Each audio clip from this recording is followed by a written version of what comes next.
అఖండుడి అడుగుపడిన దగ్గర శాంతికోసం భూమి కూడా ఊపిరి బిగుపట్టింది. దుష్టులు వెనక్కి తగ్గినా వారి వెనుక ఇంకా పెద్ద చీకటి దాగి ఉందని తెలియదు. అర్ధరాత్రి ఆకాశం చీల్చుకుంటూ ఒక మహాగర్జన వినిపిస్తుంది. అది గాలి కాదు, అది శతాబ్దాలుగా బంధించబడిన మహారాక్షస శక్తి మేల్కొనడం. అఖండుడు కళ్లను మూసి శక్తిని ఆలకిస్తాడు. అరుణరంగు అగ్ని ఆయన చుట్టూ వలయాలలా తిప్పుకుంటుంది. చీకటి ఎంత పెరిగినా ధర్మం ఉన్నంతవరకు నేను నిలబడతాను. రాక్షసుడు పర్వతం ఎత్తులో దృశ్యమవుతాడు. అడవంతా కంపించేలా గర్జిస్తాడు.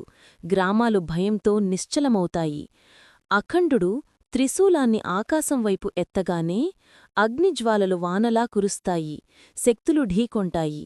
నీ రౌద్రానికి సరిహద్దు ఉండవచ్చు, కాని నా అగ్నికి లేదు. ఇక్కడ మొదలవుతుంది అసలు యుద్ధం. అఖండ శక్తి వర్సెస్ చీకటి శక్తి.